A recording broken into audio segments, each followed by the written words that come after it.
কোনো ঘোষণা ছাড়াই আফগানিস্তান যা সামনে আনলো তা দেখে আমেরিকার ঘুম হারাম। আফগানিস্তান এটা এমন কাজ করলো যেটা দেখে শুধু আমেরিকায় নয় পুরো বিশ্ব অবাক। সত্যি বলতে কেউ কল্পনাই করেনি আফগানিস্তানের সামরিক প্যারেডে এমন দৃশ্য দেখা যাবে। এতদিন যে আধুনিক যুদ্ধবিমান এবং সামরিক প্রযুক্তি শুধুমাত্র বড় বড় শক্তিধর দেশগুলোর হাতে দেখা যেত, সেগুলো বর্তমানে সরাসরি আফগানিস্তানের রাস্তায় প্যারেড করে পুরো বিশ্বের সামনে নিয়ে আসা হচ্ছে। আর এতে করে বড় বড় বিশ্বনেতা থেকে শুরু করে সামরিক বিশ্লেষকরাও রীতিমতো হতবাক হয়ে গেছে। কারণ একটা দেশ যাকে কয়েক বছর আগেও সবাই দুর্বল আর অগোছলা ভাবত, তারা কিভাবে এত দ্রুত শক্তিশালী হয়ে উঠল। আফগানিস্তানের প্যারেড শুরু হওয়ার পর যেটা সবার প্রথম চোখে পড়ল সেটা হচ্ছে অ্যাম্ফিবিয়াস ভেহিকেল। এটি হচ্ছে একটি উভচর ট্যাঙ্ক।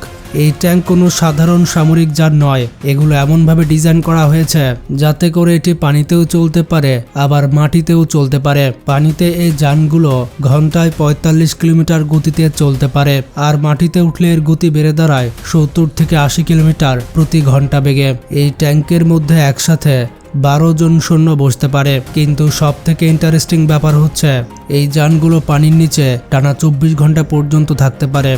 সাধারণত এমন ক্ষমতা শুধুমাত্র রাশিয়া, আমেরিকা কিংবা চীনের মতো বড় বড় সামরিক শক্তির কাছে দেখা যেত, অথচ এই শক্তিশালী যুদ্ধযান এখন আফগানিস্তানের হাতে, যা সবাইকে অবাক করেছে। এয়ার ডিফেন্স সিস্টেম এবং মিসাইল। এরপরে যেটা অবাক করার মতো সেটা হচ্ছে আফগানিস্তানের এয়ার ডিফেন্স সিস্টেম।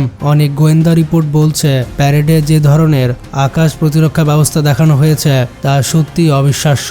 সহজভাবে বললে আফগানিস্তানের আকাশে যদি কোনো বিমান বা ড্রোন ঢোকে তাহলে তারা প্রায় ৩০০ কিলোমিটার দূর থেকে সেটি শনাক্ত করতে পারবে। শুধুমাত্র শনাক্তই নয়, কয়েক সেকেন্ডের মধ্যে আকাশে থাকা লক্ষ্যবস্তুকে অ্যাটাক করার ক্ষমতা রয়েছে এই সিস্টেমের। অবাক করা বিষয়টি হচ্ছে এত উন্নত এয়ার ডিফেন্স সিস্টেম চালানো কোনো সহজ কথা নয়। অনেক মাঝারি দেশও এই ধরনের সিস্টেম সঠিকভাবে অপারেট করতে পারে না, অথচ আফগানিস্তান এটি প্যারেডে প্রদর্শন করছে যেন তারা পুরোপুরি যুদ্ধের জন্য প্রস্তুত। এখানেই শেষ হলে ভালো হতো, কিন্তু প্যারেডে দেখা গিয়েছে লং রেঞ্জের মিসাইল। এই মিসাইলগুলোর রেঞ্জ প্রায় ৯০০ থেকে ১২০০ কিলোমিটার পর্যন্ত। সাধারণত এত দূরপাল্লার মিসাইল খুবই অল্প কিছু দেশের কাছে রয়েছে, অথচ প্যারেডে এই সমস্ত সিস্টেম দেখে অনেকেই বলছে আফগানিস্তানের কাছে এগুলো বহু বছর আগেই ছিল, শুধু তারা এগুলো প্রকাশ করেনি। এরপরে দেখা গিয়েছে ব্ল্যাক হক হেলিকপ্টার। প্যারেডের আকাশে একসাথে একাধিক ব্ল্যাক হক হেলিকপ্টার উড়তে দেখা গেছে।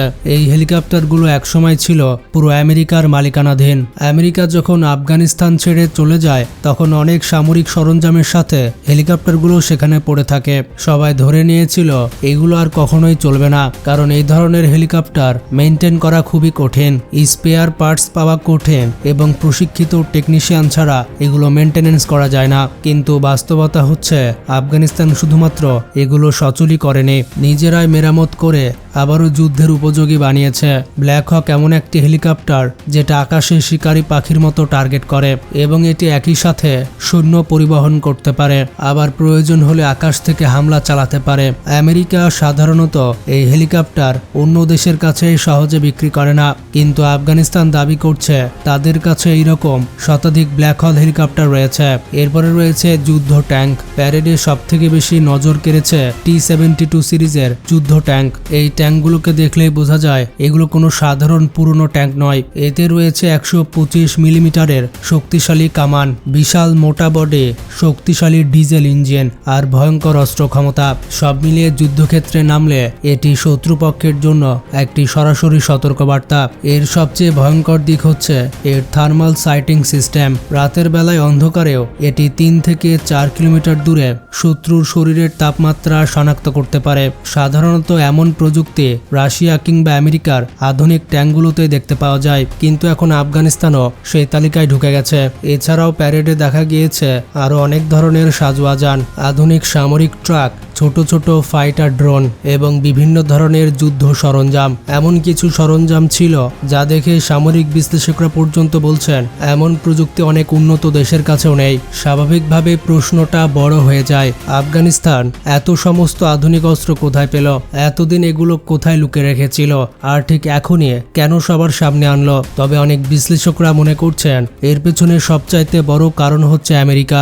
আমেরিকা যখন আফগানিস্তানে দীর্ঘ সময় সামরিক ঘাঁটি স্থাপন করেছিল তখন এই সমস্ত অস্ত্র এবং যান সেখানে ব্যবহার করা হতো এবং টহল দেওয়া হতো।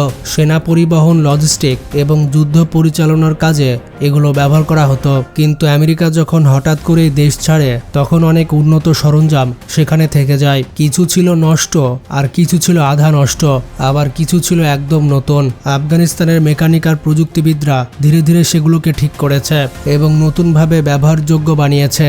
সবচেয়ে অবাক করা বিষয় হচ্ছে আমেরিকা যে সমস্ত অস্ত্র ফেলে গিয়েছিল সেগুলোর মধ্যে কিছু নাকি আফগানিস্তান নিজেরাই তৈরি করার চেষ্টা করছে। অর্থাৎ শুধু ব্যবহারই নয়, তারা ধীরে ধীরে নিজেরাই এ প্রযুক্তি শিখে ফেলেছে। এই সামরিক প্যারেডের আয়োজনের মূল উদ্দেশ্য ছিল খুবই পরিষ্কার।